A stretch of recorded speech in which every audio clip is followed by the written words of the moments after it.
My name is Anaís Hernandez. We are welcome to introduce you to Professor Roger Gonzalez. We are interviewing him for our chapters 1 through 4 for nonverbal communication. We're going to present Miss Vanessa Valles, Odelka Rivera, and Josephine Morales. Okay.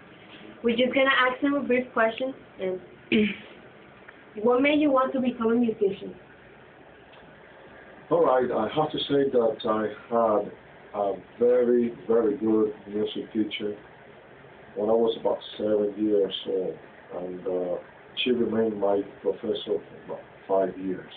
So from 7 to 12, I had a great foundation in music, and it is very important for musicians to have a good base from early beginnings.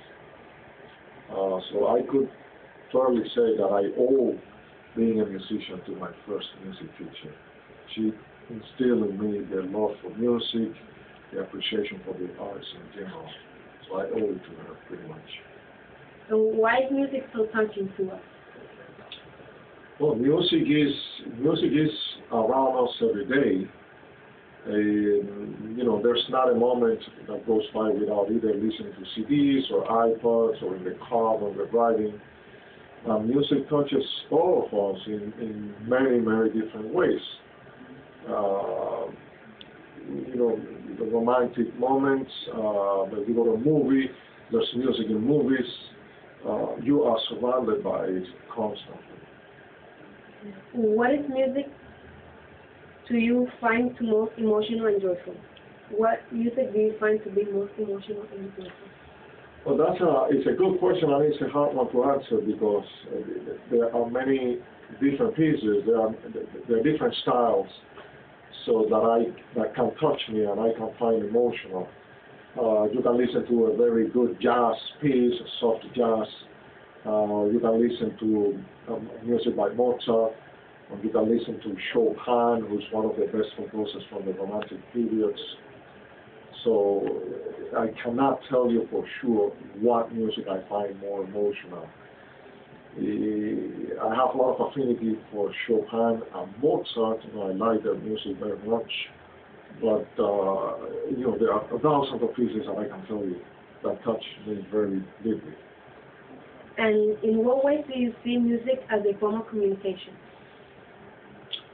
Well, it's said that music is a universal language. Everybody understands it because it touches different people, different emotions. Talking about how it conveys emotions, that's also part of communicating.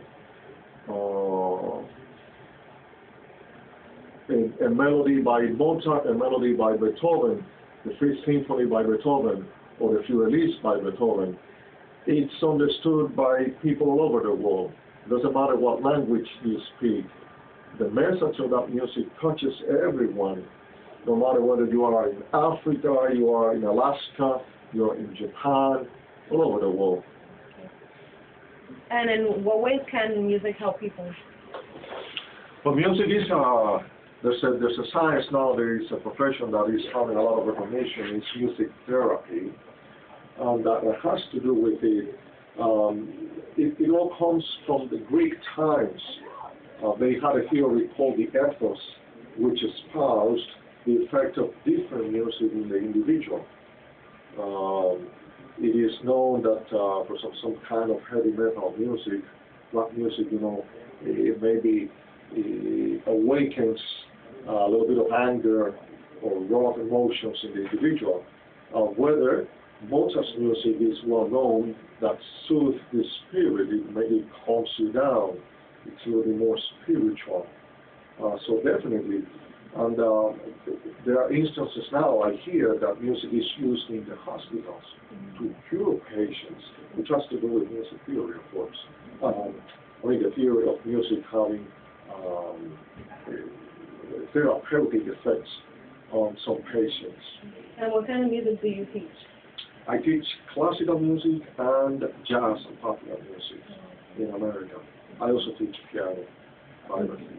Do you think you could show us a little bit of the piano? Yeah, absolutely. Come on over. Yeah.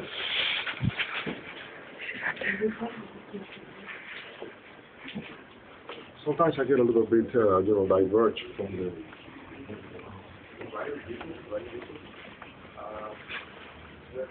Okay, this is. You want to close our door? Yes. This is, for example, Furlis, which is a very well-known piece by Beethoven.